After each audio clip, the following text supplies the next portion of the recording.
Guys അപ്പോൾ അങ്ങനെ നമ്മൾ ഹിൽ പാലസിൽ എത്തിയിരിക്കുകയാണ് കേട്ടോ, എറണാകുളം. അപ്പോൾ ടിക്കറ്റ് എടുക്കാൻ വേണ്ടി ചേട്ടൻ പോയിട്ടുണ്ട്. അപ്പോൾ ഞങ്ങൾ എന്താണ് ഇവിടെ വെയിറ്റിംഗ് ആണ്. ഹിൽ പാലസിൻ്റെ ഫ്രണ്ട് സൈഡിലാണ് നമ്മൾ നിൽക്കുന്നത് ഗൈസ്. അപ്പോൾ നമ്മൾ ടിക്കറ്റ് എടുത്തിട്ടുണ്ട്. അവിടെ മുതിർന്നവർക്ക് 50 രൂപയാണ് ടിക്കറ്റ് ചാർജ് കേട്ടോ. പിന്നെ നമ്മൾ ഫോൺ യൂസ് ചെയ്യുന്നുണ്ടെങ്കിൽ 10 രൂപ എക്സ്ട്രാ നമ്മൾ പേ ചെയ്യണം. അപ്പോൾ നമ്മൾ ഫോൺ യൂസ് ചെയ്യുന്നതിൻ്റെ ഫീസ് അടച്ചിട്ടില്ലേ, അപ്പോൾ ചേട്ടൻ അതും കൂടെ എടുക്കാൻ പോയിരിക്കുകയാണ്. അപ്പോൾ ഇവിടെ ഒരു മരം കണ്ടു കേട്ടോ, ഫ്രണ്ടിൽ തന്നെ ഒരു പണ്ടൊക്കെ കണ്ടുള്ളൊരു മരം കണ്ടു. അത് ഞാൻ കാണിച്ചു തരാം.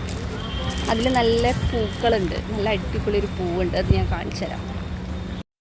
ഇതാണ് ആ മരം. ഓക്കെ, പാർക്കിങ്ങിൻ്റെ അവിടെയാണ് കേട്ടോ. അപ്പോൾ നമ്മളിവിടെ വെയിറ്റ് ചെയ്യണം ചേട്ടനെ. കണ്ടത് ഇതാണ് ഫ്ലവറിൻ്റെ ഇത് കണ്ടോ, ഇങ്ങനെ നല്ല ഭംഗിയുള്ളൊരു ഫ്ലവർ ഗൈസ്. അങ്ങനെ നമ്മൾ ഹിൽ പാലസിലേക്ക് കയറിക്കൊണ്ടിരിക്കുകയാണ്.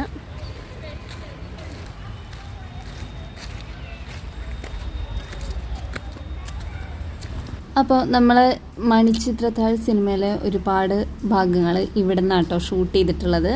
അപ്പോൾ അത് കാണാനുള്ളൊരു എക്സൈറ്റ്മെൻറ്റിലാണ് നമ്മളിപ്പോൾ നടന്നുകൊണ്ടിരിക്കുന്നത്. ഈ കാണുന്ന കുളം ഒക്കെ അതിൽ കാണിക്കുന്നുണ്ട്.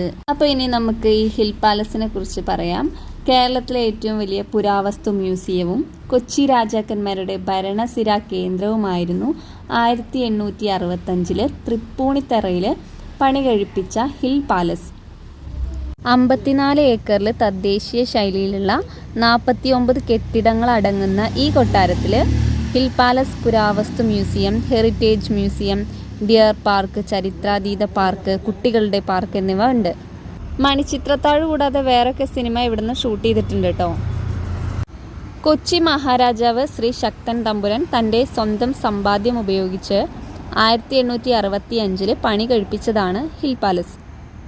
നമുക്ക് മ്യൂസിയം കാണാൻ പറ്റും. 1991 മ്യൂസിയം തുറന്ന് പ്രവർത്തനം ആരംഭിച്ചത്. നിലവിൽ ഇവിടെ 11 ഗാലറികളാണ് ഉള്ളത്. കൊച്ചി മഹാരാജാവും രാജകുടുംബങ്ങളും ഉപയോഗിച്ചിരുന്ന വസ്തുക്കൾ, പുരാതനമായ ശിലാഫലകങ്ങൾ, ശില്പങ്ങൾ, നാണയങ്ങൾ തുടങ്ങി നിരവധി വസ്തുക്കൾ മ്യൂസിയത്തിലുണ്ട്. ഈ ഒരു പാലസിൻ്റെ പല ഭാഗങ്ങളും മണിച്ചിത്രത്താഴിലെ സീൻസുകളാണല്ലോ. നമുക്കിവിടെ ഒരുപാട് വരാന്തകളും ഹാളുകളാണ് കേട്ടോ കൂടുതൽ കാണാൻ കഴിഞ്ഞത്. അത് കാണുമ്പോൾ ശരിക്കും ആ സിനിമയിലെ സീൻസൊക്കെ ഓർമ്മ വരുന്നുണ്ടായിരുന്നു. പിന്നെ അതുപോലെ മ്യൂസിയത്തിൽ സംരക്ഷിച്ച കുറച്ച് കാര്യങ്ങളാണ് ഇത്. ഞാൻ അതിൻ്റെ ഫോട്ടോസൊക്കെ എടുത്തതാണ് കേട്ടോ. ഇവിടെയുള്ള രാജാക്കന്മാരുടെയും മന്ത്രിമാരുടെയൊക്കെ ഫോട്ടോസൊക്കെ ഇവിടെ സേഫായി അവർ സംരക്ഷിച്ചിട്ടുണ്ട്. അതുപോലെ തന്നെ പണ്ട് ഉപയോഗിച്ചിരുന്ന അവരുടെ വാഹനങ്ങളാണ് കാണുന്നത്. പിന്നെ അതുപോലെ കുറേ സംഭവങ്ങൾ ഇനി കാണുന്നുണ്ടായിരുന്നു. ഇന്നത്തെ ദിവസം നല്ല തിരക്കായതുകൊണ്ട് തന്നെ ഫോട്ടോസ് എടുക്കാനൊക്കെ ഒരുപാട് ആൾക്കാർ ഇവിടെ ഉണ്ടായിരുന്നു കേട്ടോ. ഇവിടുത്തെ ഫ്ലോറുകളാണെങ്കിലും ചുമരുകളാണെങ്കിലും ഒരുപാട് ചിത്രപ്പണികളോട് കൂടിയിട്ടാണ് അവർ നിർമ്മിച്ചിട്ടുണ്ടായിരുന്നത്. അതെനിക്ക് വളരെ ഇഷ്ടപ്പെട്ടിട്ടുണ്ടായിരുന്നു. പിന്നെ ഈ ഒരു പാലസിൻ്റെ ചുറ്റുപുറം ഒരുപാട് ഗാർഡൻ അവർ സെറ്റ് ചെയ്തിട്ടുണ്ട് കേട്ടോ. നല്ല ഭംഗിയാണ്, ഫുൾ പച്ചപ്പും അതുപോലെ പൂക്കളും ഒക്കെ ആയിട്ടാണ് നിർമ്മിച്ചിട്ടുള്ളത്. അപ്പോൾ ഇനി പോകാനുള്ളത് എങ്ങടാന്ന് വെച്ചാൽ, നമ്മൾ സ്റ്റാർട്ടിങ്ങിൽ ഒരു കുളം കണ്ടിട്ടുണ്ടായിരുന്നില്ലേ, അവിടേക്ക് പോയിക്കൊണ്ടിരിക്കുകയാണ്. അങ്ങോട്ട് പോകുമ്പോഴുള്ള കാഴ്ചയാണ് കേട്ടോ. കേരള സ്റ്റൈലിൽ ഒരുപാട് സ്ട്രക്ചേഴ്സ് ഇവിടെ നിർമ്മിച്ചിട്ടുണ്ട്. കുറേ നടക്കാനുണ്ട് കേട്ടോ. അപ്പോൾ നടന്നൊന്നും ഇങ്ങനെ പോയിക്കൊണ്ടിരിക്കുകയാണ്. അപ്പോൾ ഇതാണ് കേട്ടോ ആ കുളക്കടവ്. ഇവിടേക്ക് താഴത്തേക്ക് ഇറങ്ങാൻ പറ്റില്ല, ഇവിടെ ക്ലോസ് ചെയ്തിട്ടുണ്ട്. മോഹൻലാലും സുധീഷൊക്കെ ഇവിടെ നിന്നിട്ടുള്ള സീൻസൊക്കെ നമ്മൾ ആ സിനിമയിൽ കണ്ടിട്ടുണ്ടാവും. അങ്ങനെ നമ്മൾ അവിടെ നിന്ന് തിരിച്ചു പോരുകയാണ് കേട്ടോ. പിന്നെ ഇനിയുള്ളത് ഇവിടെ ഒരു ഗാർഡൻ ഒക്കെയാണ്. അത് ഞാനിപ്പോൾ തൽക്കാലം ഇതിൽ ഉൾപ്പെടുത്തുന്നില്ല.